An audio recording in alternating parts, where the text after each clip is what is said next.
Welcome to our channel and thanks for logging on. Today we're discussing the Chronoswiss Opus Skeleton Chronograph. You can see this stainless steel full bracelet Chronoswiss Opus and purchase it on our website.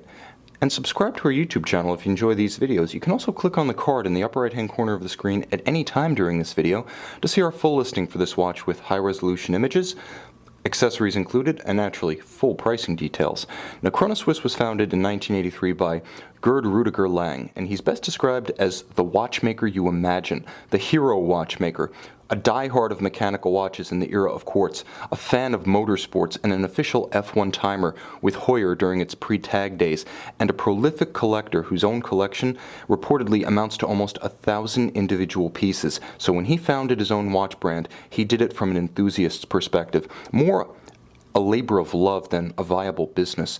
And he also managed to take high complications and métier d'art and bring them into the mainstream.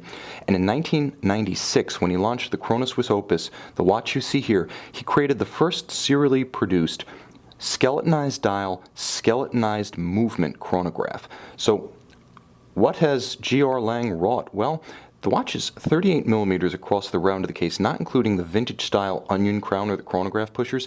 It's also relatively slim. You might expect it to be thicker given its cobby square proportions, but it's only 14 millimeters thick, and the bezel isn't as much of an impediment as you might think. It's more rounded than square or sheer at its lip, so it actually helps tighter sleeves to ride up and over. Now, my wrist is 16 centimeters in circumference, but I can say without hesitation that with a lug-to-lug measurement of 48 millimeters and no tendency to flare out beyond the lugs, this Chronoswiss Opus with bracelet would fit on a wrist as small as 14 centimeters in circumference, maybe 13.5. It has very satisfying heft and substance to it. You can really tell that Chronoswiss specified a luxuriously substantial bracelet here. Now, it's almost like the beads of rice bracelets of the 1960s and 70s, and what you see is a 7-link design. The links so small that they feel like silk on the wrist, and there are nice channels underneath. You can see the tolerances open up a bit underneath, very tight on top. They're broader on the bottom to avoid pulling hair or pinching skin. You'll also note just how thoughtfully designed this bracelet is, as all of the links are held in by screws, so it can be very precisely sized for a wrist of any size, every link removable. Alternatively, it can be completely torn down for in-depth cleaning.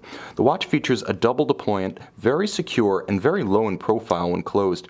You'll see only the Chronoswiss logo denotes the partition point.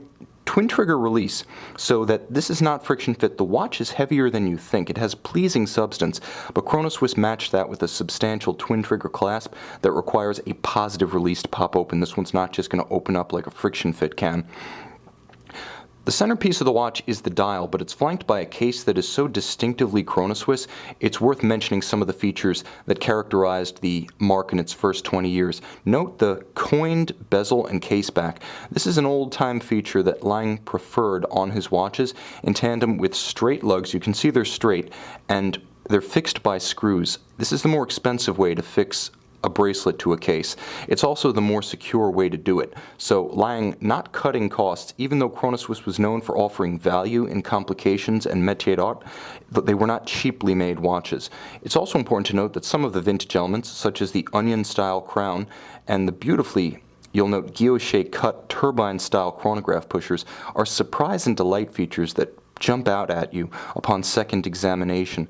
The dial itself features some aspects that are characteristic of Chronoswiss and some that are quite unique to the Opus model. You'll note the Breguet style hands at center, and then you'll note an incredibly ornate and detailed, fully evacuated dial atop a fully evacuated movement.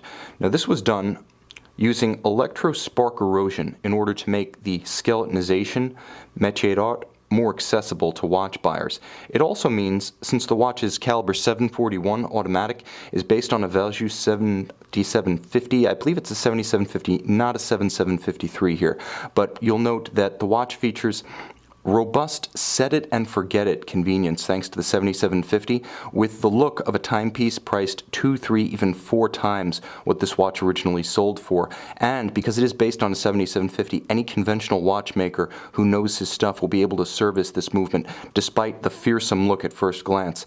Also important to note, thanks to the 7750, you have an efficient unidirectional automatic winding system.